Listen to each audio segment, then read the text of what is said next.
வணக்கம். இன்னைக்கு top ஜட்ஜ்ல world this week இன்னொரு எபிசோட் வித் அரவிந்தன் கணையன்.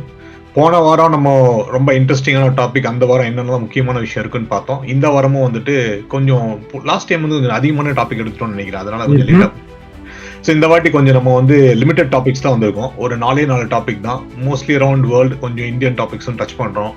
ஸோ எல்லாமே டச் பண்ற மாதிரி இருக்கும், இதெல்லாம் இம்பார்ட்டன்ட் இருக்கும், அது மாதிரி டச் பண்ற இருக்கும். With that side, welcome to top judge world this week.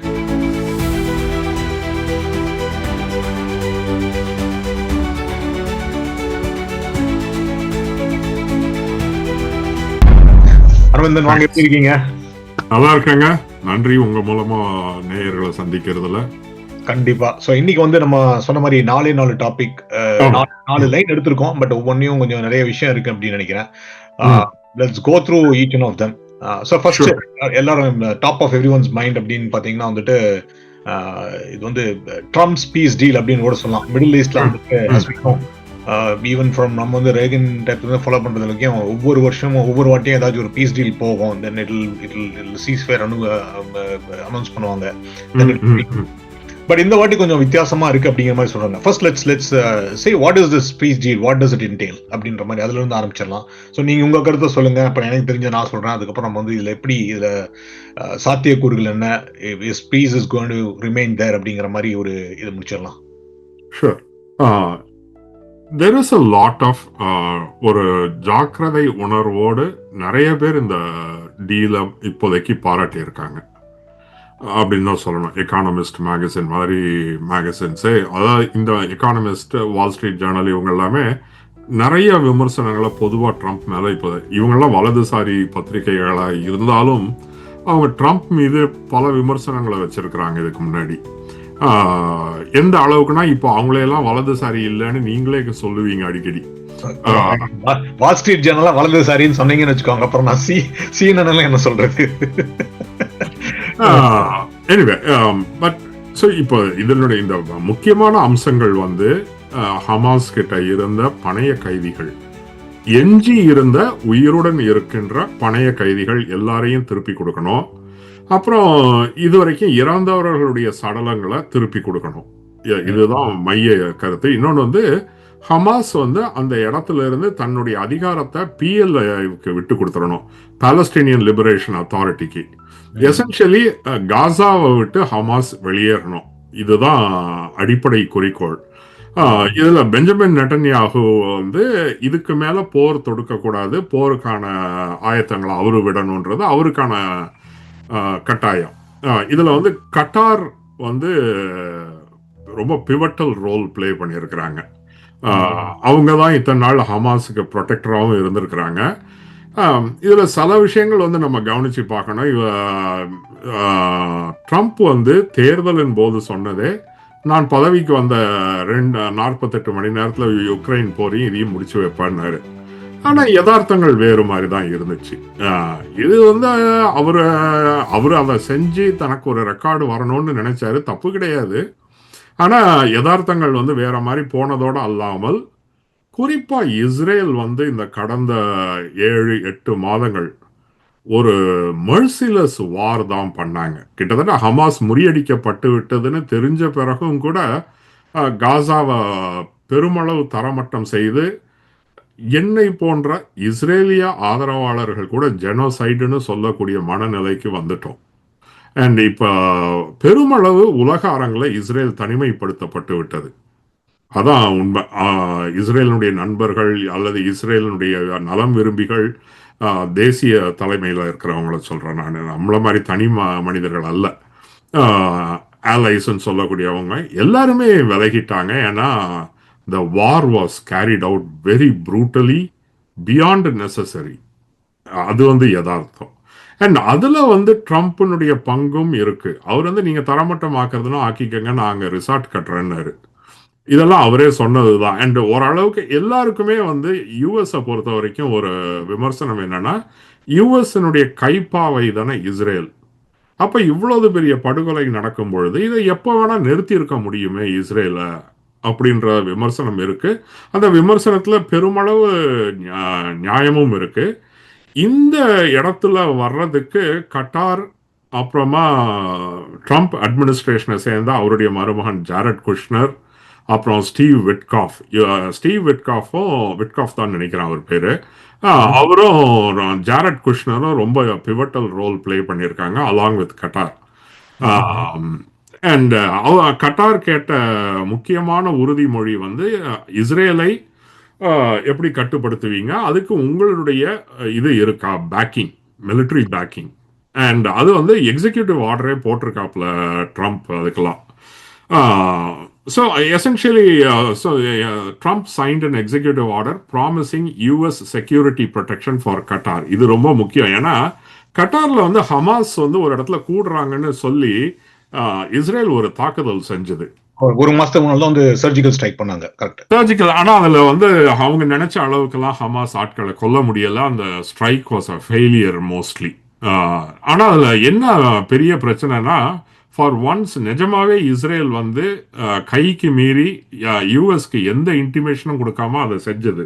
இதை பத்தி ஒரு அசிங்கமான வார்த்தையவே ட்ரம்ப் சொன்னாரு. அதை நம்ம இங்க ஒளிப்பதிவுல சொல்ல முடியாது. பேசிக்கலி அவர் ஒத்துக்கிட்டாரு that he got blindsided, that the US was blindsided, and that angered him a lot. Any American president would have been angry. And so அவரும் வந்து அந்த நேரம் பார்த்து அவரும் அழுத்தம் கொடுத்து நெட்டன்யாகுவிட்ட thus far no further அப்படின்னு சொல்லிட்டு. அண்ட் ஹமாஸுக்கு வந்து காசாவுக்குள்ளேயே பெருமளவு ஆதரவு சரிஞ்சு விட்டது. ஏன்னா அவங்க இன்னைக்கு என்ன நினைக்கிறாங்கன்னா, இவ்வளவு பிரச்சனையும் அவங்களுடைய அந்த அக்டோபர் 2023 தாக்குதல்ல இருந்து வந்தது.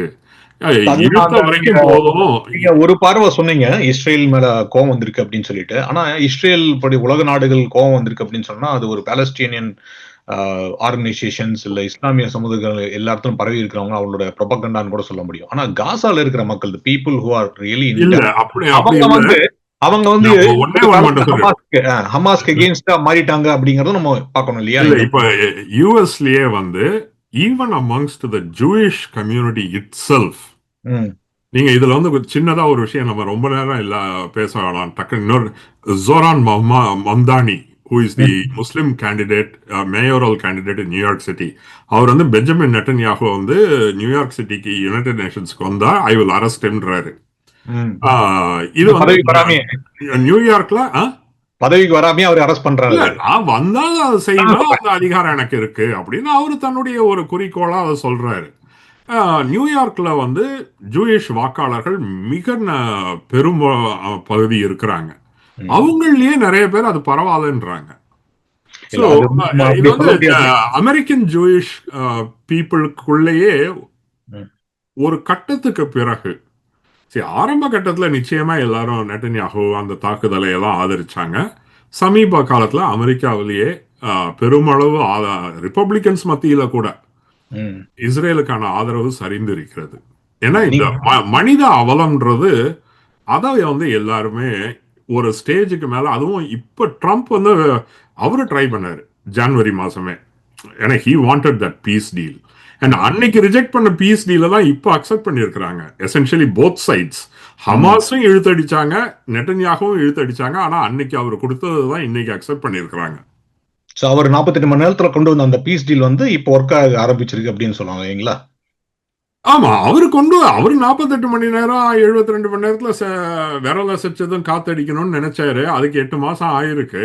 அதுவும் அது இன்னொரு முக்கியமான விஷயம் என்ன பாக்கணும்னா, இது வந்து ட்ரம்போட வார் அப்படிங்கிற மாதிரி டெமோக்ராட் சொல்லிட்டு இருக்காங்க. இது வந்து பைடனோட காலத்துல 2023 தொடங்க வார். சரி, நம்ம அடுத்த டாபிக் போயிடலாம். வெனிசுவேலா, உங்களோட ஃபேவரட் டாபிக். அதாவது நோபல் பீஸ் பிரைஸ் கொடுத்தப்ப நம்ம பேசிட்டு இருந்தோம். Opposition leader, she was almost going to win, she was part from going to the election. So இப்போ வந்து மடுரோ வந்துட்டு 2024 எலெக்ஷன்ல வந்து அவர் ஜெயிச்சதை பத்தி வந்து சந்தேகங்கள் கிளப்பிட்டு இருக்காங்க. ஹியூமானிட்டேரியன் இஷ்யூஸ் எல்லாமே போயிட்டு இருக்கு. On top of it right now Trump வந்து திடீர்னு சொல்லிட்டு அவங்களோட கார்டல் ஷிப்ஸ் எல்லாம் அட்டாக் பண்றேன் அப்படின்னு சொல்லிட்டு அவங்களோட ஷிப்ஸ் எல்லாம் சிலதான் அட்டாக் பண்ணி சிங்க் பண்ண சொல்லிட்டு இருக்காங்க. அடுத்தது I might also send air force அப்படின்னு சொல்லிட்டு இருக்காரு. So land invasion. Land invasion first air invasion படிது, அப்புறம் லேண்ட் இன்வேஷனும் பண்றேன் அப்படின்ற மாதிரி சொல்லிட்டு இருக்காரு. ஸோ இது வந்து வெனிசுவேலால வந்துட்டு பாத்தீங்கன்னா அவரும் வந்து மடுராவும் வந்துட்டு இது கேட்டுட்டு வந்துட்டு ஒரு நெகோசியேஷன் டாக்டிக் மாதிரி நாங்க வந்து ஆயில் வெல்ஸ் எல்லாம் வந்துட்டு நேஷனலைஸ் பண்ணிட்டு இருந்தோம், இப்போ வந்து அதை வந்து பிரைவேடைஸ் பண்றோம் அப்படிங்கிற மாதிரி கூட பேசி இறங்கி வந்ததா சத்தி கொள்ளுது. இப்ப வெனிசுவேலா என்ன நடக்குது, போர் வரக்கூடியமா அப்படின்னு சொல்லிட்டு ஈரான் போர் பத்தி பேசிட்டு இருந்தோம், இப்ப வெனிசுவேலான் போர் வருமா அப்படிங்கிற பேச வேண்டிய நிலைமை வந்துச்சு. அதை பத்தி நீங்க என்ன நினைக்கிறீங்க? போர் வருமா வெனிசுவேலாவில்னாக்கா அதனுடைய வாய்ப்புகள் ஜாஸ்தி. ஈரான் வந்து போர் வருமா அப்படின்றது வந்து மோர் அபவுட் ஈரானியன் ரெஜீம் அந்த அணு ஆராய்ச்சி இடங்களை தகர்த்ததுக்கு இடங்களை தகர்த்ததுக்கு அவங்க எப்படி ரியாக்ட் பண்ணுவாங்கன்னு பார்த்தாங்க. அது வேற மாதிரி போயிடுச்சு. ரெண்டாவது அதை தாண்டி ஈரான் பக்கத்துல we didn't have a large military build-up இதெல்லாம். whereas வெனிசுவேலா பக்கத்துல the scale of the military build-up வந்து substantial. 10,000 அமெரிக்கன் சோல்ஜர்ஸ் அங்கே இருக்காங்க போர்ட்டோரிக்கோ பக்கத்தில். அண்ட் நேவி வந்து 8 சர்ஃபேஸ் வார்ஷிப்ஸ் வச்சிருக்கு, ஒரு சப்மரீன் கூட கரீபியனில் இருக்கு. So this is substantial military buildup near Venezuela. Cleopatra படத்தில் ஒரு வசனம் வரும், இவ்வளவு போருக்கு தயாராகிட்டு எந்த நாடும் போருக்கு போகாமல் இருக்காதுன்னு. அவன் அந்த ரோமன் இதை பற்றி அவன் சொல்லுவான் கிளியோபேட்ராவில். இவ்வளவு தூரம் தயார் பண்ணி இன்னொன்று இவர் வந்து ஒரு கான்ஸ்டன்ட் ட்ரம் பீட் ஒன்று கேட்டால் இதை ட்ரக் கார்டல்ஸ் பண்ணுறாங்க. It is an invasion of America. இன்னும் சொல்ல போனால் இது ஒரு டெரரிஸ்ட் ஆக்டிவிட்டின்ற மாதிரி அவர் அதை கேட்டகரைஸ் பண்ணி எமர்ஜென்சி வார் பவர்ஸ் வேற கிளைம் பண்ணுறாரு. இது எல்லாமே வந்து even amongst Republicans it is creating concern. இன்னொன்று இதில் வந்து மார்க்கோ ரூபியோ இதில் வந்து ரொம்ப டிரைவிங் ஃபோர்ஸ்ன்றாங்க.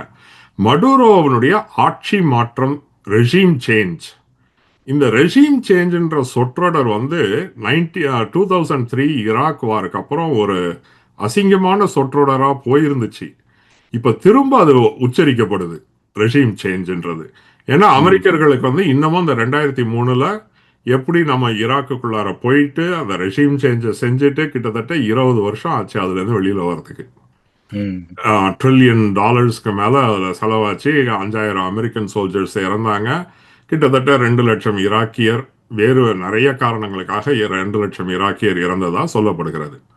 ஸோ இந்த நினைவு இருக்கும் பொழுது ரெண்டாவது இதுல ஒரு மிகப்பெரிய விஷயம் கவனிக்கணும். கட்டார் விஷயமாகட்டும், இஸ்ரேல் ஆகட்டும், இப்போ வெனிசுவேலா ஆகட்டும், American military power is being involved.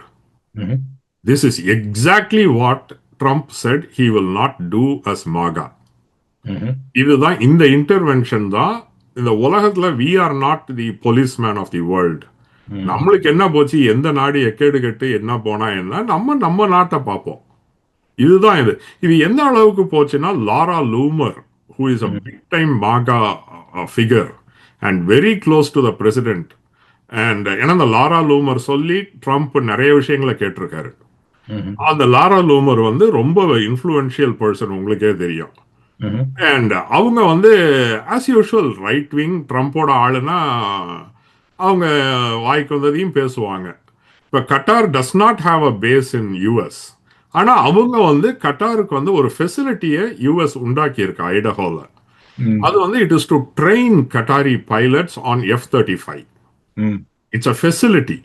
That's all. It's not a base for Qatar. But Laura Loomer வந்து அந்த பேஸ்லாம் சொல்லி சர்ச்சையை கிளப்பி இப்போ என்னன்னா இப்போ வெனிசுவேலாவை வந்து ஒத்துக்கிட்டாரு. இன்னொன்று கோவர்ட் ஆபரேஷன் CIA செய்யுது அப்படின்னு முதல்ல நியூயார்க் டைம்ஸ் ரிப்போர்ட் பண்ணுச்சு, அப்புறம் வால் ஸ்ட்ரீட் ஜேர்னல், கடைசியில் பிரசிடென்ட்டே ஒத்துக்கிட்டாரு.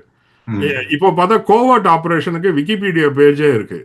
Now you wonder whether it is any more covert at all. அவர் பிரஸ் ரிலீஸே சொல்ற பிறகு அது இட்ஸ் நாட் கோவர்ட் இல்லையா? But it is supposed to make ஏன்னா அதுக்கு என்ன ஆத்தரைசேஷன் கொடுத்துருக்குறாங்கன்றது தெரியாது. அகைன் கோவர்ட் ஆபரேஷன்னாக்கா நிறைய அமெரிக்கர்களுக்கு எப்படி கியூபால வந்து கூபால வந்து எப்படி ஃபிடல் காஸ்ட்ரோவுக்கு எதிராக நிறைய சதி திட்டங்கள் தீட்டப்பட்டது. ஃபிடல் காஸ்ட்ரோவை கொல்றதுக்கு, அந்த ஆட்சியை கவிழ்ப்பதற்கு கிட்டத்தட்ட 50 வருஷம் 6-7 அமெரிக்கன் பிரசிடென்ட்ஸ் ட்ரை பண்ணாங்க. அதனால இன்னைக்கு வந்து வெனிசுவேலால இவர் வந்து சொல்லக்கூடிய காரணங்கள் இது போருக்கான காரணங்கள்னு இவர் கட்டமைக்கிறாரு. உடனே எல்லாருக்கும் அந்த WMD, அப்புறம் இன்னும் வரலாறுல இன்னும் கொஞ்சம் பின்னாடி போனீங்கன்னா கல்ஃப் ஆஃப் டாங்கின் இன்சிடென்ட், இதெல்லாம் நினைவுக்கு வருது. ரெண்டாவது எல்லாருக்குமே தெரியுது வெனிசுவேலா அமெரிக்கா மேல ஒரு போர் தொடுப்பதற்கெல்லாம் கனவுல கூட நினைச்சு பார்க்க மாட்டாங்க. கண்டிப்பா. அப்படி இருக்கும்போது இதை ஏன் இவர் செய்யறாரு, இதனால என்ன, are we rushing in somewhere அப்படின்றது. இப்ப ராண்ட் பால், அவர் ரிப்பப்ளிக்கன், அவரும் டெமோக்ராட்ஸ் 2 பேரும் சேர்ந்து ஒரு பில்லே மூவ் பண்ணிட்டு இருக்காங்க செனட்ல. அதாவது காங்கிரஸினுடைய ஆத்தரைசேஷன் இல்லாம இவர் இதை செய்யக்கூடாதுன்னு. ஆனா அப்படி சொல்றது எந்த பிரசிடென்ட்டும் பொதுவா ஏத்துக்க மாட்டாங்க. ஏன்னா வார் பவர்ஸ்னு ஒண்ணு இருக்கு. இது காலகாலமா காங்கிரஸுக்கும் பிரசிடென்ட்டுக்கும் நடக்கிற இழுபறி தான். இவர் சாதாரணமாவே இவர் காங்கிரஸ் கிட்ட எதையுமே கேட்க மாட்டாரு. காங்கிரஸ் சொல்றதுக்கு மாறா செய்யக்கூடியவர். இவங்க இந்த வார் பவர்ஸ் சொல்றதா அவர் கேட்க மாட்டாரு. ஆனா போருக்கான சாத்தியக்கூறுகள் நிறையவே இருக்கு. கண்டிப்பா சார். நீங்க சொன்ன சில விஷயம் ரான் பால் ரிபப்ளிகன் பார்ட்டில இருந்தாலும் அவர் லிபரட்டேரியன். அவங்க அப்பா காலத்துல இருந்து அவர் தான் லிபரட்டேரியன். ஏன்னா நீங்க என்ன ஜிஓபின்னு கூப்பிட்டா கூட நான் அந்த பார்ட்டியை சேர்ந்தவங்க அதை கரெக்ட் பண்ண வேண்டிய கட்டாயத்தில் நான் இருக்கிறேன். நீங்க எப்பதான் என்ன ட்ரம்பர் ஜிஓபின்லாம் கூப்பிட்டாலும் I am always been libertarian. So அதனாலதான் இந்த நான் இன்டர்வென்ஷன் அப்படிங்கிறது பார்த்தீங்கன்னா it is a basic foundational part of libertarian politics, not GOP. ஜிஓபியில் என்னைக்குமே கிடையாது. ஜிஓபில எப்பவுமே நான் இன்டர்வென்ஷன் வந்ததே இல்ல. ட்ரம்ப் என்ன பண்ணாரு, லிபரட்டேரியன்ல இருந்து அந்த ஒரு பாலிசி எடுத்து பண்ணாரு. ஆனா ட்ரம்புக்கு 2 விஷயம் இருக்கு. ஒன்னு அமெரிக்கா ஃபர்ஸ்ட் அப்படிங்கிறது தான் அவருடைய முக்கிய கொள்கை.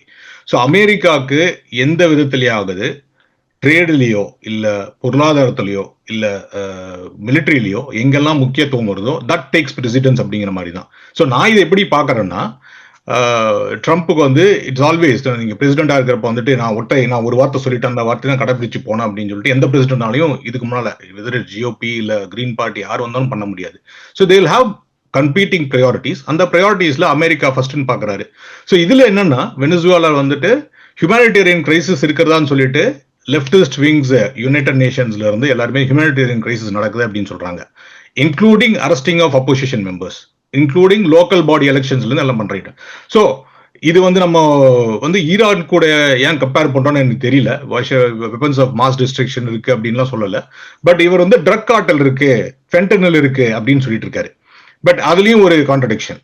இங்கதான் நிறைய ஃபென்டனில் இங்க இருந்தா வருது அப்படின்னு கேட்டா அது drug is one of the drugs தெரியாதவங்களுக்கு. ஸோ இங்க இருந்தா வருதான், இங்க இருந்து மொத்த நிறைய கண்ட்ரீஸ்ல இருந்து வருது. அப்படி பார்த்தா மெக்சிகோல இருந்து நிறைய வருது, கனடால இருந்து வருது அப்படின்னு கூட சொல்லியிருக்காங்க. ஸோ நிறைய நம்ம நேபரிங் கண்ட்ரீஸ்ல இருந்து வருது. பட் அது எங்க இருந்து வருது அப்படின்னு தெரியாது. But Venezuela is one of that cartel countries. சைனால இருந்து வந்திருக்கு. ஸோ இவர் அட்டாக் பண்ண ஷிப்ஸ் அந்த ஃபென்டனிலோ இல்ல ட்ரக் கார்டலோட ஷிப்ஸ் தான் அப்படிங்கிறது ஆல்மோஸ்ட் ப்ரூவன் ஆகுதுன்னு சொல்லிட்டு இருக்காங்க. பட் என்ன ஏன்னா அது டெட் க்ரூஸ் ரிப்பப்ளிகன். அண்ட் இத்தனைக்கும் ட்ரம்ப்னுடைய அஃப்கோர்ஸ் ரிப்பப்ளிகன் பார்ட்டியில இன்னைக்கு செனட்ல இருக்கிற யாருமே ட்ரம்ப்புக்கு எதிராக எதுவுமே சொல்ல மாட்டாங்க. அவரும் ட்ரம்ப்னுடைய தீவிர ஆதரவாளர். இவரோட ஓன் இன்டெலிஜென்ஸ் கம்யூனிட்டியை இவர் சொல்லக்கூடிய சில சார்ஜஸ் மறுத்து இருக்கிறாங்க. அதுல ஆஸ் யூஷுவல் இவருக்கு இவர் சொல்றத ஒத்துக்காத அபிஷியல்ஸை ஃபயர் பண்ணிட்டாங்க. இதெல்லாம் ஈவன் வித்தின் ரிப்பப்ளிகன் பார்ட்டி சில முணுமுணுப்புகளை உண்டாக்கி இருக்கு. இது ஆர் வி டம்பிளிங் இன்டு வார்ன்ற மாதிரியான ஒரு நோக்கம் இருக்கு. ஏன்னா இப்ப நீங்களே சொன்ன மாதிரி ஃபென்டனில் தான் காரணம்னா கிட்டத்தட்ட 5 நாட்டோட அமெரிக்கா 6-7 நாட்டுக்கு சண்டை போடணும், கனடாவே அட்டாக் பண்ணும். வெனிசுவேலாவை ஏன் இவ்வளவு தூரம் வாய் what's the necessity here, right? அது நம்ம காமன் மேனுக்கு கேட்டிங்கன்னு வச்சுக்கோங்க, நீங்களும் அந்த புக் படிச்சிருப்பீங்கன்னு நினைக்கிறேன். It's all because of oil அப்படின்னு சொல்லி ஒரே I don't think so, right? US does not need Venezuelan oil. US is a net exporter of energy. So நம்மளுக்கு இன்னைக்கு வெனிசுவேலன் ஆயில் தான் இங்க இன்னைக்கு ஒண்ணு இல்ல, நம்ம காருக்கு பெட்ரோல் கேஸ் போடுறோம். Gas price is not expensive. I mean, it can be a little lower, but it's not as expensive as it used to be or what we have seen sometimes. Yeah, exactly. Right? நம்ம $5 போய் பார்த்திருக்கோம். இன்னைக்கு it's like $3 something இருக்கு. So it's not bad actually, gas price.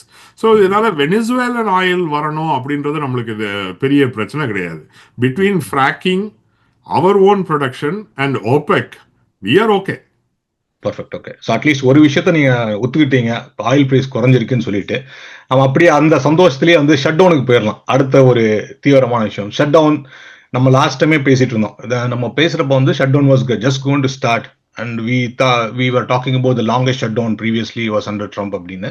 So இப்போ வந்து இது அதையும் தாண்டிடும் அப்படின்னு தான் சொல்றாங்க. 2 பேரும் வந்து கிடுக்கி பிடி போட்டிருக்காங்க. ஸோ யூஸ்வலி ஷட் டவுன் வந்துச்சுன்னா வந்து ஆப்போசிஷன் பார்ட்டி வந்து ஒரு ஒரு என்ன கிளீன் பில் அப்படின்னு ஒன்று பாஸ் பண்ணுவாங்களா, கிளீன் ரெசல்யூஷன் சிஆர் அப்படின்னு ஒன்று பாஸ் பண்ணுவாங்க. ஸோ கிளீன் ரெசல்யூஷன் என்ன பண்ணுவாங்கன்னா, நம்ம சண்டையெல்லாம் அப்புறம் வச்சுக்கலாம், இப்போ கவர்மெண்ட் நடக்கிறதுக்கான ஒரு தற்சமயத்துக்கான டெம்பரரி ஃபண்ட்ஸ் ரிலீஸ் பண்ணுங்க அப்படிம்பாங்க.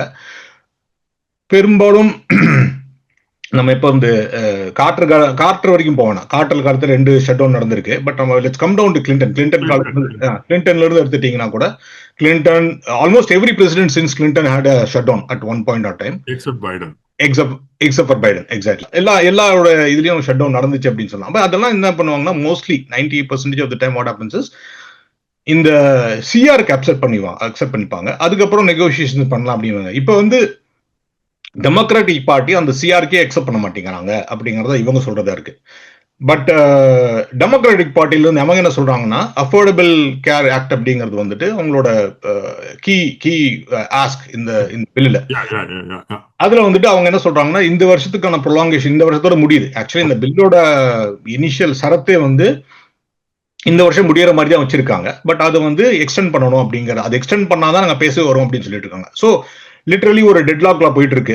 ஸோ இது எப்படி போகும்னு நினைக்கிறீங்க? இது வந்து நான் அடுத்த 35 நாளை தாண்டிடுமா, 75 நாள் போயிருமா அப்படின்லாம் கூட பேசிட்டு இருக்காங்க. இதை பத்தி உங்களோட கருத்து என்ன? இது இப்போதைக்கு 2 சைடும் தேர் டிக்கிங் இன், அவ்வளவுதான். அண்ட் ட்ரம்ப் வந்து இதை பொறுத்த வரைக்கும் ஓரளவுக்கு காங்கிரஸ் கிட்ட ஹேண்ட்ஸ் ஆஃபா இருக்காரு. அவர் வேற சில விஷயங்களை செஞ்சுக்கிட்டு இருக்காரு, அது வேற விஷயம். இந்த ஷட் டவுனை யூஸ் பண்ணி டெமோக்ராட்டிக் சிட்டிஸ், அதாவது இந்த ப்ளூ சிட்டிஸ் அப்படின்றாங்கல்ல, blue cities, blue states, essentially இப்போ நரேந்திர மோடி இந்தியாவில் செய்கிறார்ல, அவருக்கு தமிழ்நாட்டில் அவங்களால ஆட்சி எட்டவே முடியலை. ஸோ தமிழ்நாட்டுக்கு சில இடர்பாடுகளை கொடுக்குறாங்க. தமிழ்நாட்டுக்குன்னு வர வேண்டிய பணத்தை, சட்டப்படி வர வேண்டிய பணத்தை அவர் தடுத்து நிறுத்துறாங்க மோடி. இப்போ எனக்கு வந்து அதே போக்கை நான் இங்கே பார்க்குறேன். இது வரைக்கும் எந்த அமெரிக்க ஜனாதிபதியும் செய்யாததை இவர் செய்கிறாரு.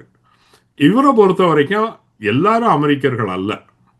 தனக்கு ஓட்டு போட்டவங்க அமெரிக்கர்கள், தனக்கு ஓட்டு போடாதவங்க அமெரிக்கர்கள் அல்லன்ற ஒரு ப்ரிமைஸ்ல தான் அவர் ஆப்ரேட் பண்றாரு.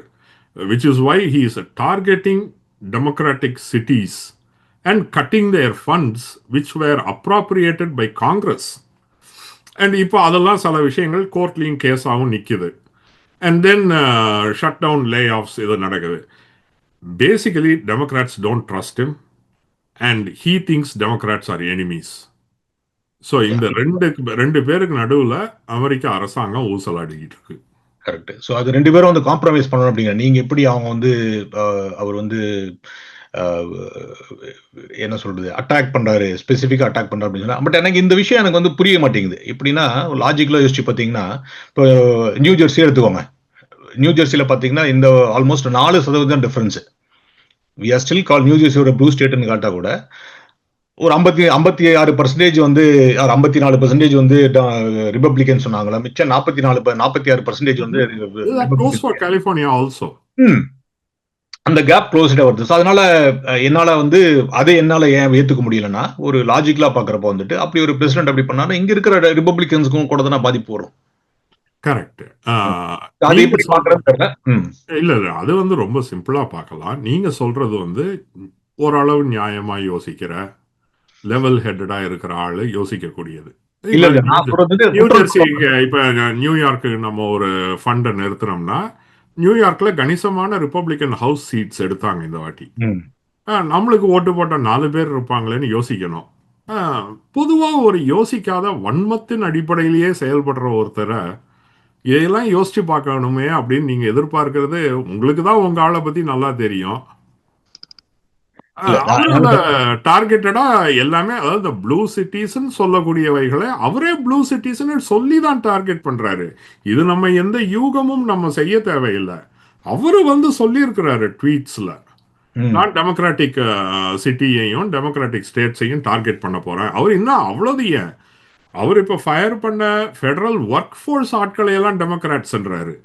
அதுல நிச்சயமா இவருக்கு ஓட்டு போட்டவங்களும் இருப்பாங்க. அதுதான் சொல்றேன். அவரு நான் வந்து என்னன்னா ட்ரம்ப் பத்தி இதெல்லாம் அவரே ட்வீட் பண்றதுதான். இல்ல அவர் ட்வீட் பண்றது இருக்கட்டும். நான் என்ன சொல்றேன்னா, ட்ரம்ப் வந்து சொல்றத வந்து நீங்க மத்ததெல்லாம் வந்துட்டு ஃபேஸ் வேல்யூல எடுக்கக்கூடாது அப்படின்றீங்க. ஆனா இந்த இல்ல, மாரி விஷயத்த வந்து 100% எடுத்துக்கிறீங்க இல்லையா? நான் என்னைக்காவது அவர் சொல்றத ஃபேஸ் வேல்யூல எடுத்துக்க கூடாதுன்னு நான் ஆரம்பத்துல இருந்தே சொல்றேன். அவரை பொறுத்த வரைக்கும் எனக்கு ரொம்ப பிடிச்சது என்னன்னா, சொல்றதான் தான் செய்வாரு. he has an unfiltered mind. Good. And நான் இன்னொன்னு சொல்லியிருக்கேன். இதே ப்ரோக்ராம்ல நான் முன்னொரு தடவை பேசியிருக்கேன். அவர் செய்யற பல விஷயங்கள் கலைது அப்கோர்ஸ் அந்த அன்னைக்கு நடக்கிறத வச்சு ஏதாவது செய்யலாம்.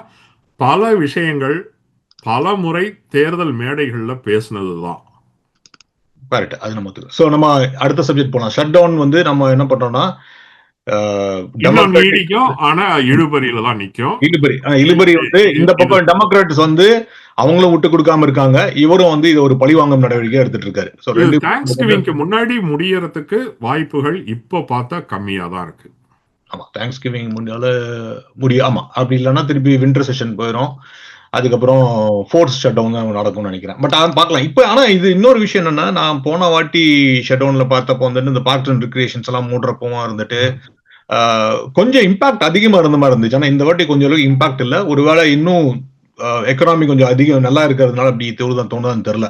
பட் அந்த இம்பாக்ட் அப்படிங்கறது இன்னும் பார்க்கல. மேபி ஆஃப்டர் 30 days தான் தெரிய ஆரம்பிக்கும் நினைக்கிறேன். லாஸ்ட் டைம் 35 ஆல்ரெடி சில இடத்துல எல்லாம் இம்பாக்ட் இருக்குன்னு தான் சொல்றாங்க. நம்ம வந்து நேஷனல் பார்க் பக்கம்லாம் நான் இன்னும் போகல. But it is being impacted. அடுத்த நம்ம ஃபேவரட் சப்ஜெக்ட் நம்ம ரெண்டு பேருக்கு அட்லீஸ்ட் ரெண்டு பேரும் ஒத்து போகாத இன்னொரு ஃபேவரட் சப்ஜெக்ட் வந்து நோபல் எக்கனாமிக்ஸ். இதை பத்தி தனியா இன்னொரு பேட்டி நம்ம இன்னொரு சீரீஸ் தனியா பண்ணியிருக்கோம் இன்னொருத்தரோட. பட் இதுல வந்து நம்ம வந்து ஸோ உங்களோட கருத்து Nobel, I have my own opinion about how it is. நான் முதலே சொல்லியிருக்கேன் நோபல் பிரைஸை பத்தி சொல்றப்போ வந்துட்டு யூஸ்வலி இந்த நம்ம போனப்போ சொல்றீங்க நோபல் பிரைஸ் வந்து கான்ட்ரவர்சி இல்லைன்னு சொன்னீங்க. எக்கனாமிக் வந்து கான்ட்ரவர்சி இல்லை அப்படின்னா என்ன பொறுத்தவரை controversial because most of the awards given for Nobel economics peace எல்லாம் பாத்தீங்கன்னா வந்து ஒரு லெஃப்ட் லீனிங் இருக்கிறது நிறைய கொடுத்துருக்காங்க. கொடுக்கவே இல்லைன்னு சொல்ல நம்ம பார்த்துருக்கோம். We pull down the numbers. I think one of the debates நம்ம பேசுறப்போ வந்து we pull down the numbers. There are more given to the left leaning then this one. Communist கொடுக்கவே மாட்டாங்க. என்ன பொறுத்தல அவங்களோட சித்தாந்தங்கள் நம்ம பிடிக்காதவங்க கூட அவங்க கிட்ட நல்ல விஷயமா தான் ஏத்துக்கணும் அப்படின்னு தான் நான் நினைப்பேன். பட் வித் தட் செட் உங்களோட எக்கனாமிக்ஸ் பத்தி நோபல் பிரைஸ் பத்தி உங்களோட economic Nobel actually what I have felt is நான் முன்னொரு தடவை ஒரு ரன் டவுன் பண்ணப்போ பல பேர் வலதுசாரி தான். இப்போ நீங்க பால் குருக்மனே எடுத்துக்கோங்க. Paul Krugman who is considered left wing. Okay, அவர் லிபரல்னு சொல்லலாம், லெஃப்ட்னு கூட சொல்லலாம். சரி சொல்லுங்க. லெஃப்ட்னே சொல்லலாம். அவர் liberal, progressive, whatever. Essentially வலதுசாரி கிடையாது. அவர் சென்டர் ரைட்னு கூட அவரை சொல்ல முடியாது. அவர்லாம் சென்டர் லெஃப்ட் தான் அவர் பால் குருக்மன்.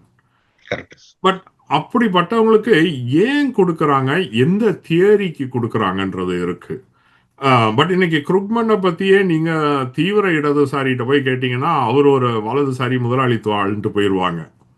ஓகே, ஸோ பட் பெரும்பாலும் எக்கனாமிக் ப்ரைஸ் வந்து ரொம்ப டார்கெட்டட் எக்கனாமிக் தியரிஸ்க்காக கொடுக்கறது. அது வந்து வலதுசாரியா இடதுசாரியான அவ்வளோ இதா சொல்ல முடியாது. பல பேர் அதுல வலதுசாரிகள் இருக்கிறாங்க அந்த நோபல் பிரைஸ் எக்கனாமிக்ஸ் வாங்கினதுல. இதுவரைக்கும் எக்கனாமிக் பிரைஸ்ல சர்ச்சை வந்து நான் பார்த்ததில்ல. பீஸ் அண்ட் லிட்ரேச்சர், குறிப்பா பீஸ் பிரைஸ், அது வந்து பொலிட்டிக்கல் லெஃப்ட் லீனிங், சந்தேகமே இல்லை. சயின்ஸ் பிரைஸ் கேள்வியே இல்லை, அதுல வந்து வலது இடதுக்கு இடம் இல்லை. Economics prize has been so far pretty good. No huge controversy. ஐயோ இவருக்கா போய் கொடுத்தாங்கன்ற மாதிரிலாம் இது வரைக்கும் இல்ல. அந்த மாதிரி சொன்னதுல நான் தான் சொன்னேன். அது ஐ வாண்ட் டு கிளாரிஃபை. நான் சொல்றது கான்ட்ரவர்சி அப்படின்னு சொல்றது நான் இவங்களுக்கு ஏன் கொடுத்தீங்க அப்படின்னு. இந்த வாட்டி வந்து கொடுத்ததுல ஒருத்தர் வந்து ரொம்ப முக்கியம். ஏன்னா அவருக்கு தான் பாதி பிரைஸ் போயிருக்கு. மீதி 2 பேருக்கு 25% ஈச் போச்சு. ஸோ இவர் தான் key. Joel Mokyr, right? Joel Mokyr. He's an Israeli person and he is also an American citizen apparently. இது ஃபர்ஸ்ட் ஆஃப் ஆல் இதை வந்து வால் ஸ்ட்ரீட் ஜேர்னலும் சொல்லியிருந்தாங்க. இந்த வாட்டி இல்லை, சமீப காலத்துல வாங்கின மாதிரி நோபல் பிரைஸ் வந்து நிறைய பேர் வந்து இமிகிரண்ட் யூஎஸ் சிட்டிசன்ஸ். இவர் வந்து இன்னைக்கு குடியேற்றத்துக்கோ ஒரு யூனிவர்சிட்டிஸ்ல ஃபாரின் ஸ்டூடெண்ட்ஸ் வர்றதுக்கும் நிறைய தடைகளை வைக்கும்போது அது எந்த அளவு சரி தப்புன்னு நம்ம அப்புறமா டிஸ்கஸ் பண்ணலாம். ஓகே, எந்த அளவுக்கு யூனிவர்சிட்டி செஞ்சாங்க அப்படின்னு.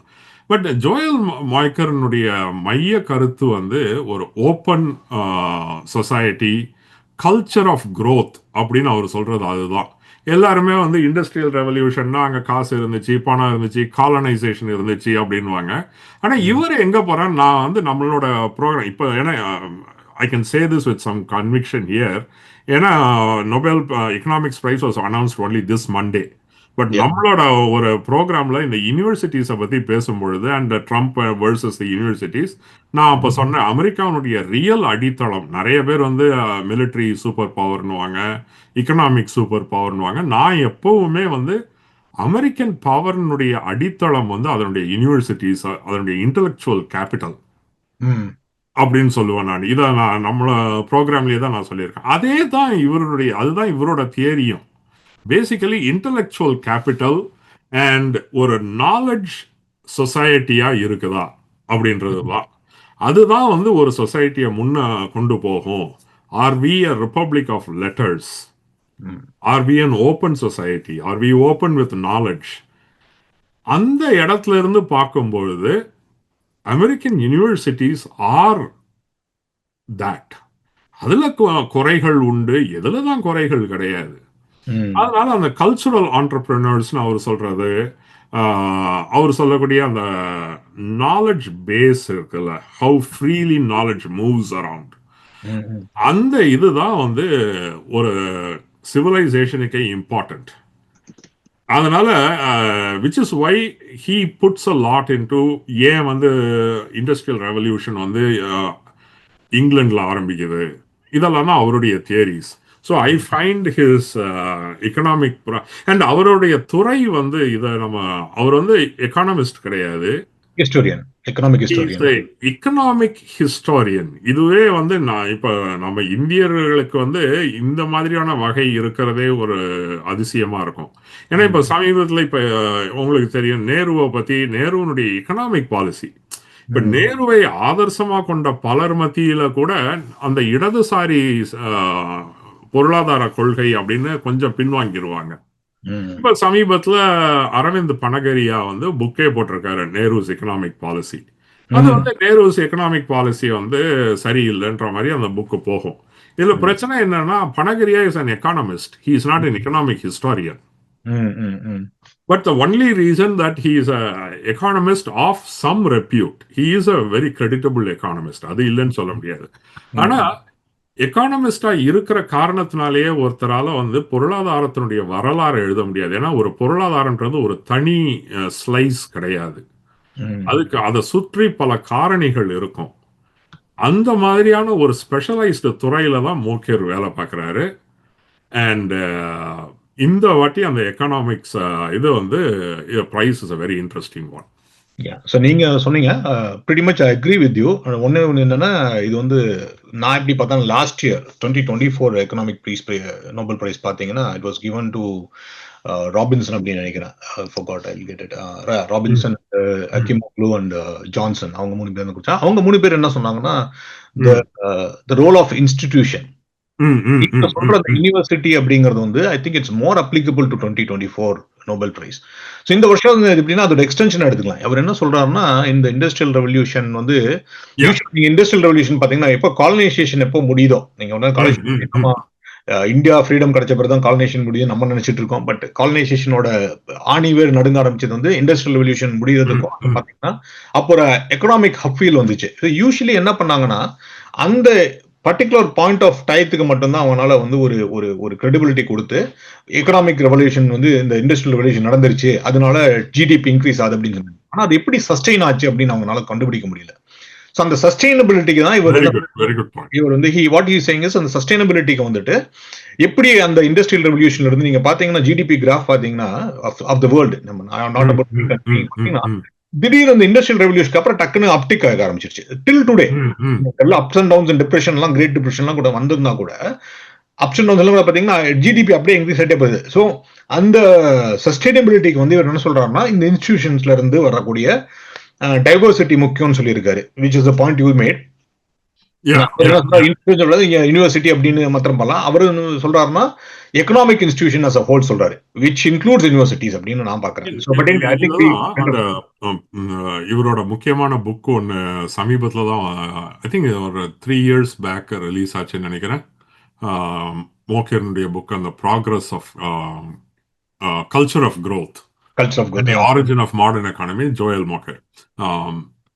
அது வந்து அவர் பிரின்ஸ் இதை சொல்லுவார், Royal Society of England and Francis பேக்கனை எல்லாம். நம்ம இப்போ ரொம்ப இதில் பேச முடியாது, அதை மட்டும் கோடிட்டு காமிச்சிட்டு போவோம். ராயல் சொசைட்டி வந்து மிகப்பெரிய அளவில் ஐரோப்பாவில் நாலெட்ஜினுடைய பரவலுக்கு அவங்க முக்கியமா என்ன பண்றாங்கன்னா, அப்போ வந்து இங்கிலீஷு, லாட்டினு இதெல்லாம் மொழிகள் இருந்தப்ப அவங்க வந்து மேத்தமெட்டிக்கல் சிம்பிள்ஸுக்கு மூவ் பண்றாங்க. என்னன்னா அது வந்து ரொம்ப ஈஸியா, யூ டோன்ட் நீட் டிரான்ஸ்லேஷன், அது ஒரு யுனிவர்சல் லாங்குவேஜ் மாதிரி போயிடுது. அண்ட் எக்ஸ்பெரிமெண்டேஷன், அப்போல்லாம் இங்கிலாந்துல வந்து தெருவுலலாம் சயின்டிஃபிக் எக்ஸ்பெரிமெண்ட் நடக்குமா. கண்டிப்பா. ஸோ டு ஷோ ஹவு அந்த சயின்டிஃபிக் டெம்பரமெண்ட். அதனால the role of Francis Bacon is the patron. அந்த இதுல அவனுக்கு தான் பஸ்ட் வச்சிருப்பாங்களாம் ராயல் சொசைட்டில. ஸோ அந்த knowledge basis, that is the sustainability. And அந்த வகையில வந்து American institutions are the envy of the world. கண்டிப்பா. இது நம்ம இது தொடர்பான இந்த சர்ச்சையை நம்ம வேற ஒரு ப்ரோக்ராம்க்கு வச்சுக்கலாம். இல்ல, சர்ச்சையே இல்ல. இதுல நம்ம 2 பேரும் ஒத்து போற விஷயம் அப்படின்னு சொல்றேன். நீங்க பாத்தீங்கன்னா இன்னொரு விஷயம் மோர் வந்து இன்னொரு என்ன சொல்லியிருக்காருன்னா, அந்த நீங்க சொன்ன மாதிரி இது வந்து நம்ம லெப்டிஸ்டான சோசியலிஸ்ட் சகோதரர்களுக்கு பிடிக்காத ஒரு விஷயம் என்னன்னா, கேபிட்டலிசம் தான் வந்துட்டு அவர் குறிப்பா கேபிட்டலிசம் அப்படிங்கிற வார்த்தை யூஸ் பண்ணல. ஆனா என்ன சொல்றாங்கன்னா, இந்த காம்படிஷன், இன்டர்னல் காம்படிஷன் அப்படிங்கிற மாதிரி யூஸ் பண்ணியிருக்காரு. என்னன்னா, நீங்க ரைட் சகோதரர்கள் எடுத்துக்கலாம், நீங்க சொன்ன மாதிரி ராயல் சொசைட்டி ஆஃப் இங்கிலாந்து எடுத்துக்கலாம். இங்க யூஎஸ்லயே நான் பார்த்தீங்கன்னா நிறைய என்டர்பிரனர்ஸ் வர ஆரம்பிச்சாங்க. இப்ப இன்னைக்கு கூட ஏஐ ரெவல்யூஷன். ஆனா இன்னைக்கு ஏன் இந்த 2025 நோபல் பிரைஸ் வந்து வெரி இதா இருக்குன்னா, நம்ம நேரடியா பார்த்துட்டு இருக்கோம். ஏஐல பாத்தீங்கன்னா இன்னைக்கு ஒரு மாடல் ரிலீஸ் பண்ணாருன்னா 2 நாள் கழிச்சு அரவிந்த் ஸ்ரீனிவாசன் ரிலீஸ் பண்றாரு, 3 நாள் கழிச்சு மார்க் ஜக்கர்பர்க் ரிலீஸ் பண்ணிட்டு இருக்காரு. சோ அந்த போட்டி, அந்த காம்படிஷன் போட்டி வந்து இந்த கேபிட்டலிசம் வந்து ஓரளவுக்கு நகர்த்துது அப்படிங்கிற மாதிரி சொல்லிட்டு இருக்காரு. அப்படின்னா again without using the word capitalism, அந்த இண்டிஜினஸ். சோ அடுத்தது நம்ம அடுத்த சப்ஜெக்ட் ரேசிசம். குறிப்பா ஒரு 3 டாபிக் நம்ம தேர்ந்தெடுத்து வச்சிருக்கோம். சோ ஃபர்ஸ்ட் வந்துட்டு இந்த ஜிஓபி டீன் அப்படின்றாங்க. அது டீன்ல ஆக்சுவலா வந்து அவங்களோட யூத் அப்படின்னா யூத் ஆர்கனைசேஷன்ல வந்துட்டு young people, they are not teens but adults. ஆமா, அவங்க அந்த ஏஜ் குரூப் வந்து 20 to 30 18 to 35 பக்கம் இருக்கிறதுனால, அதனால தான் டீன்ஸ் ஒரு 2 பேர் இருப்பாங்கன்னு நினைக்கிறேன். பட் எனிவே யங் பீப்புள் அப்படின்னு வச்சுக்கலாம். ஜிஓபி அவங்களோட ஜூனியர் அப்படின்னு வச்சுக்கலாம். நம்மளோட இளைஞர் அணின்னு வச்சுக்கலாம், இளைஞர் அணி, ஜிஓபி இளைஞர் வச்சுக்கலாம். அந்த அணியில வந்துட்டு அவங்களோட டெலிகிராம் சேனல்ல வந்து நிறைய ரேசியல் ஸ்லர்ஸ், அதாவது வந்து நம்ம சேனல்ல கூட சொல்லாமான்னு தெரியல, யூடியூபே கூட நம்ம தர பண்ணிடுவாங்க சில வார்த்தைலாம் யூஸ் பண்ணா. அந்த மாதிரி மோசமான கேவலமான வார்த்தைகளை யூஸ் பண்ணியிருக்காங்க அப்படின்னு சொல்லி அதுக்கு சில பேர் கண்டிப்பும் சொல்லியிருக்காங்க. ஆனா இது வந்து நான் எப்படி பாக்குறேன், நம்ம 2 பேரும் நிறைய பேசிட்டு இருக்கோம். நம்ம வந்து ஸ்டார் பக்ஸ்ல லைன்ல நின்றுட்டு இருக்கிறப்போ பின்னால இருக்கிற ரேசிஸ்டான நம்மளுக்கு தெரியாது, நம்மளுக்கு காஃபி கொடுக்கறவங்க ரேசிஸ்டானு தெரியாது. அந்த மாதிரி ஒரு சூழ்நிலை இங்க இருக்கு அப்படின்ற மாதிரி தான் சொன்னாங்க. சோ இதை பத்தி உங்களோட கருத்துன்னு சொல்லுங்க. ஸோ 2-3 சர்ச்சைகள், குறிப்பா இன்னொரு சர்ச்சையும் வந்துச்சு. நீங்க நிச்சயமா அதுக்கு தான் அடுத்தது போவீங்க. ஆமா, ஜாய் ஜோன்ஸா அவர் பேரு, what was his name? J Jones நினைக்கிறேன். ஜே இது attorney general nominee for Virginia. அவரு நவம்பர்ல தான் எலெக்ஷன்ல முடிஞ்சிச்சு. அவரு இப்ப எலெக்ஷன் முடிஞ்சு அவரு ஜே ஜோன்ஸ் நினைக்கிறேன். டெமோக்ராட்டிக் கட்சியில இருந்து அவரு தான் கேண்டிடேட் அட்டர்னி ஜெனரல் ஆஃப் வர்ஜீனியாவுக்கு. Essentially he is the top law enforcement person in Virginia. ரொம்ப மோசமா தன்னுடைய ஆப்போனன்ட் ஃபேமிலி அண்ட் அந்த குழந்தைகளை பற்றி எல்லாம் ரொம்ப மோசமா பேசியிருக்காரு. அதே மாதிரி அரசியல் எதிரிகளை பற்றி ரொம்ப மோசமான ட்வீட், டெக்ஸ்ட் மெசேஜஸ் அனுப்பிச்சிருக்கிறாரு. டெக்ஸ்ட் மெசேஜஸ் நினைக்கிறேன், ட்வீட்னாக்கா ஏற்கனவே அது பொது வெளியில இருந்திருக்கும். இது வந்து டெக்ஸ்ட் மெசேஜஸ், இது எப்படியோ இப்போ வந்திருக்கு. அடிப்படையில் வந்துட்டு வலது இடது, உங்களை நீங்களே ஒரு விஷயம் maybe you might have forgotten, எனக்கு நல்லா நினைவு இருக்கு. இது Nikki Haley, South Carolina governor, obviously first lady governor, also Indian origin. South Carolina is ஒரு racial hotbed தான். ஐ திங்க் டீச்சர்ஸ் யூனியன் நினைக்கிறேன், அல்லது வேற ஏதோ ஒரு யூனியன். அவங்க ஒரு கெட் டுகெதர் பண்ணிட்டு அதுல பீனியாட்டா மாதிரி நிக்கி ஹேலி முகத்தை வரைஞ்சி அதை அடிக்கிறத வச்சிருந்தாங்க. இதெல்லாம் நம்ம வந்து சில சமயம் ஹார்ம்லெஸ்ஸா இருக்கே அப்படின்ற மாதிரி சிரிக்க, maybe we find it offensive but we laugh and move on, right? And then it reaches a level where it is extremely apparent. And then இன்னொரு ஒரு லெவல் வந்து அதை யாராவது அதுல இருந்து ரேடிகலைஸ் ஆகி ஒரு வன்முறைக்கு போறது. ஸோ இது வந்து we should have a low tolerance of bigotry. And அதுல வந்துட்டு இப்ப ஜே ஜோன்ஸ் என்ன கேட்டா அவர் வந்து இந்த எலெக்ஷன்ல இருந்து விலகணும், அதுதான் நியாயம். இன்னொன்னு அவர் அந்த governor who is leading candidate, இப்ப டெமோக்ராட்டிக் கேண்டிடேட் இஸ் லீடிங், ஸ்பான்பர்கர் நினைக்கிறேன் அவங்க பேரு. அவரும் சொல்லியிருக்காரு, அப்படியே சொன்னாருன்னு நினைக்கிறேன். இல்ல விலகணும்னு சொல்லல, கண்டிக்கிறேன் அப்படின்னு சொல்லியிருக்கேன், ஆனா விலகணும்னு சொல்லல. ஒரு விஷயம் என்ன, ஜே ஜோன்ஸ் வந்து இப்ப அந்த டிபேட் நடந்திருக்கு, அட்டர்னி ஜெனரல் டிபேட் நடந்தப்போ அவர் திரும்ப மன்னிப்பு கேட்டிருக்காரு. அவர் இதுக்கு முன்னாடி மன்னிப்பு கேட்டாரு, இது வந்து நான் வெக்கப்படுறேன் அப்படின்லாம். எனக்கு அந்த மன்னிப்பு போதாது. இது வந்து என்ன இருந்தாலும் நீ ஒரு டாப் லா என்ஃபோர்ஸ்மெண்ட் பொசிஷனுக்கு வர. ரெண்டாவது, நம்ம இன்னைக்கு ட்ரம்ப் சைடில் ஒரு அட்டர்னி ஜெனரல்லாம் இப்படி இருக்கலாமான்னு கேள்வி கேட்டுட்டு இந்த பக்கம் இப்படி ஒரு அட்டர்னி ஜெனரல் இருந்தா அது சரியில்லை. ஒருத்தருடைய தவறு இன்னொருத்தருக்கு நியாயம் கிடையாது. அதனால அவரு வந்து விலகணும். ஆனா அவராவது வருத்தம் தெரிவிச்சாரு. இந்த ரிப்பப்ளிக்கன் யங்ஸ்டர்ஸ் பேசுனதுக்கு ஜேடி வான்ஸ் வந்து சின்ன பசங்க அப்படிதான் பேசுவாங்க அப்படின்னு சமாதானம் சொல்லியிருக்கிறாரு. இது வந்து என்னதான் நீங்க வந்து இடதுசாரி பக்கம் இந்த வயலன்ஸ் இதெல்லாம் காமன் தான், ரெண்டு சைட்லயும் நடக்குது. ஆனா ஒரு சில பேர் கொஞ்சம் வெளியில வந்தா வெக்கமாவது படுறாங்க, சில பேர் அதுக்கு என்ன பெரிய விஷயமா அப்படின்ட்டு போறாங்க. இது நான் வந்து நீங்க ஜேடி வான்ஸ் மாத்திரம் பாக்குறீங்க, பட் இன்ஃபேக்ட் வந்துட்டு இந்த விஷயம் நடந்ததுக்கு அப்புறம் ஜூனியர் ஜிஓபில இருந்த அந்த தலைமை பகுதி அவங்க பதவி விலக சொல்லியிருக்காங்க. அந்த என்டையர் இதையே டிஸ்பேண்ட் பண்ணிருக்காங்க. சோ ஜேடி வான்ஸ் அப்படிங்கிறது ஒரு பெரிய பதவிக்கு அவர் இப்படி சொல்லிருக்க கூடாது அப்படிங்கிறது என்னோட கருத்து. அதுல மாற்று கருத்து இல்ல. we have low tolerance for that, right? நான் சொன்னது அவங்க வந்து குழந்தைகள் அப்படின்னு சொன்னாலும், கிட்ஸ்ன்னு சொன்னாலும், 35 வயசு குறைஞ்சவங்க அப்படின்னு சொன்னாலும் கூட they should have அதே நீங்க சொல்ற அதே இதுதான். ஒரு அதுவும் அட்டர்னி ஜெனரலா இருக்கிற அவர் வச்சுக்கணும். அவருக்கான ஒரு அட்டர்னி ஜெனரல் அப்படிங்கிற லாவை அப்ஹோல்ட் பண்றவரோட இன்னும் அதிகமான அவருக்கு தார்மீக. அவருடைய டெக்ஸ்ட் எல்லாம் ரொம்ப ரொம்ப மோசமானது. அவரோட டெக்ஸ்ட் வந்து ரொம்ப குரூசம். அதையும் நம்ம சொல்ல முடியாதுன்னு நினைக்கிறேன். பட் அதான் நம்ம ரெண்டு பேரும் அதுல இந்த விஷயத்துல ஒன்னா இருக்கும் அப்படின்னு நினைக்கிறேன். அட்லீஸ்ட் இன் டர்ம்ஸ் ஆஃப் நிச்சயமா இது வந்து வலது இடதுன்னு இல்லை. ஏன்னா இன்னைக்கு நம்ம வந்து ஒரு பொது வெளியில சில வன்முறைகளை நம்ம பார்க்கிறோம். இந்த வன்முறைகளை முளையிலேயே கிள்ளி எறியணும்னா இந்த மாதிரியான உரையாடல்கள் நிகழக்கூடாது. இது நிறைய பேர் வந்து வெளியில தெரிஞ்சோன்னா எனக்கு வெக்கப்படுறேன்றாங்க. அவருக்கு வெக்கப்படுற வயசா அவருக்கு ஜே ஜோன்ஸுக்கு? ஜே ஜோன்ஸ்க்கு அவர் ஆக்சுவலா உண்மையா பாத்தீங்கன்னா அவரும் வந்து I might be wrong, I think is in late 30s நினைக்கிறேன். he is not that young. But still attorney ஜெனரலா இருந்திருக்கு. இதுக்கு முன்னால அவர் வந்து அந்த கவுன்சில் மேன் எல்லாம், sorry not councilman, he was law positions எல்லாம், பார் பொசிஷன்ஸ் எல்லாம் நிறைய ஹோல்ட் பண்ணிருக்காரு. சோ he is not தெரியாதவர் இல்ல. I have a higher bar for Jay Jones because he is running for an office also. இந்த 30 பேரு Republican சைட்ல செஞ்சது வந்து அது தவறு. இன்னைக்கு அதுக்கான சில நடவடிக்கைகள் எடுக்கிறாங்க. But I wish J Jones drops from the race. Yeah, and I think like no, the same way you're saying that JD Vance should not have told what he had told. He should have definitely condemned. நம்ம சுமூகமா முடிச்சோம்னா நாளைக்கு புயல் வந்துரும். இல்லைங்க, அடுத்த subject ஒன்று இருக்கு. நம்ம பிளாஸ்பெமி சப்ஜெக்ட் ஒன்று எடுத்துக்கலாம். சாண்ட்லர் லாஞ்சுவின் அப்படின்னு சொல்லிட்டு, I think mostly me might be இதுவும் ஒத்து போவோம்னு நினைக்கிறேன். இவர் வந்து கவுன்சில் மேன், வந்து ஃப்ளோரிடா கவுன்சில் மேன். இவர் வந்து ட்வீட்ல வந்துட்டு இந்தியர்களை வந்து ரொம்ப மட்டமான முறையில ரேசிஸ்ட் அப்படிங்கறதுல ரேசிஸ்டின் உச்சத்துக்கு போய் வெறுப்பின் வரம்புக்கே போயிட்டார் அப்படின்னு நினைக்கிறேன். அப்படி அந்த மாதிரி தாக்குதல் நடத்தி வந்தாங்க. இதை தொடர்ந்து அவர் அடுத்த கவுன்சில் மீட்டிங்ல வந்துட்டு எண்ணிலடங்கா இந்தியர்கள் அதுல போய் அவரை ரிசைன் பண்ணணும் அப்படின்னு சொல்லியிருக்காங்க. ஆனா லக்கிலி அங்க இருக்கிற மேயர் ஆகட்டும், அந்த கவர்னர் ஆகட்டும், எல்லாரும் இவரை கண்டிச்சிருக்காங்க. இந்த கவுன்சில்மேனை கண்டிச்சிருக்காங்க. இந்த கவுன்சில்மேன் வந்து இது பண்ணிருக்காங்க. ஆனா இதுல நீங்க சொல்றதுதான், இந்த மாதிரி விஷயங்கள் நடக்கிறப்போ வந்து ஒரு சின்ன பயம் நம்மளுக்கு எட்டி பார்க்கும். ஒரு இமிகிரண்டா இருக்கிறப்போ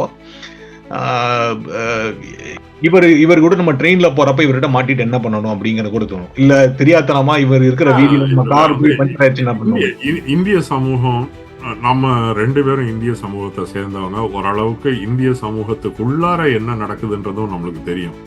இன்னைக்கு அவரு வந்து ஒரு வெள்ளைக்காரர் இப்படி நம்மளை பத்தி பேசிட்டாருன்றதுக்காக இன்னைக்கு அவரை எல்லாரும் கண்டிக்கிறாங்க. அவரு பேசுனதுக்கு கண்டிக்கப்பட வேண்டியவர் தான். ஆனா நம்மளுடைய வட்டத்துக்குள்ளார எப்படி கருப்பினத்தவரை பத்தி பேசுறாங்க, எப்படி ஹிஸ்பானிக் மக்களை பத்தி பேசுறாங்க,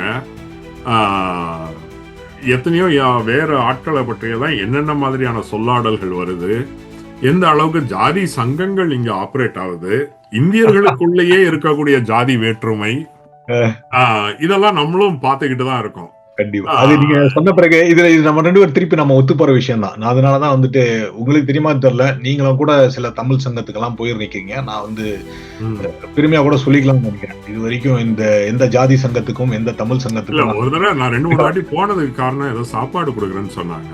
நான் அது சாப்பிட சொன்னேன். அங்க வந்து நான் விருச்சியோட நின்னுங்க, அப்போ சாப்பாடு போக மாட்டேன் அப்படின்னு வந்து நின்றுருக்கேன். பட் ஆமா, சில தமிழ் சங்கங்கள் வந்து அது மாதிரி நீங்க சொல்ற மாதிரி இன்க்ளூசிவா நடத்துறாங்க. பட் எத்தனை பேர் வந்து இங்க வந்து பக்ரீத் கொண்டாட தமிழ் சங்கங்கள் இருக்கு அப்படின்னு கணக்கெடுத்ததெல்லாம் ஈஸியா தெரிஞ்சிடும். தமிழ் சங்கங்கள் இந்து பண்டிகையை தவிர வேற எதையும் கொண்டாடுறது இல்லைன்னு அதுதான் சொல்ல வந்தேன். அதுக்கு நம்ம அப்புறம் போய்க்கலாம். பட் நான் அதுதான் சொல்ல வந்தேன். அதுவாது வந்து அதுக்கெல்லாம் சில காரண காரியங்களை சொல்ல முடியும். பட் அப்பட்டமான ஜாதி சங்கங்கள், அந்த ஜாதி சங்க விழால ஜாதி பெருமைகள், ஆண்ட பரம்பரை கதை, இதெல்லாம் நம்ம சகஜமா பாக்குறோம்.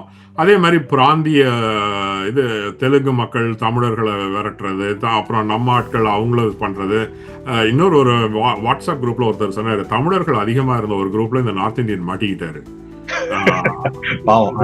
ஓடியே வந்துட்டேன் அப்படின்னாரு அவரு. சோ பன்மைத்துவம் அப்படின்றது நம்மளுக்குள்ளாரையும் கம்மியாகத்தான் இருக்கிறது. இது எந்த வகையிலயும் அவரு பேசுனதுக்கான நியாயம் கிடையாது. ஆனா அதை கண்டிக்கும் சமூகம் தன்னையும் கொஞ்சம் கண்ணாடியில பாத்துக்கிறது நல்லது. அது ஒத்துக்கிறேன். பட் ஆனா அதே சமயத்துல நம்ம சேனலரை கண்டிப்பா கண்டிக்கணும் அப்படின்னு. ஆனா அது வந்து அகைன் இப்போ என்னன்னா இந்த H1B விவகாரம்லாம் கொஞ்சம் ரொம்ப பேசப்பட்டதுனால இந்த இது கொஞ்சம் திரும்பி இருக்குது. அவ்வளவுதான் அங்க காரணம். Super super. நீங்க சொன்ன மாதிரி நம்ம நிஜமா மழை வரும்னு நினைக்கிறேன். ஒரே சின்ன சண்டையில தான் முடிஞ்சிருக்கு. நாளைக்கு அடுத்த முறைக்கு வந்து கட்டு இன்னும் ஷார்ப் பண்ணிட்டு வரலாம். ரெடி அப்படின்னு அரவிந்தன் ஆஸ் யூஷுவல் நம்ம 2 பேரும் சண்டை போட்டோம்னா we always enjoy, at least I enjoy. நம்ம அடுத்த சந்திப்பில் வந்து இன்னும் காட்டமான விஷயங்களை எடுத்துட்டு மிசைல் டெக்னாலஜியோட வந்து நம்ம போரிடலாம் அப்படின்னு நினைக்கிறேன். நிச்சயமா. அதுக்குள்ளார நம்ம வெனிசுவேலாவுக்கு போருக்கு போகாம இருந்தோம்னா சரி. நல்லதே நடப்போம் நினைப்போம். ஆமா, நிச்சயமா. Good to see you, Dinesh. Super.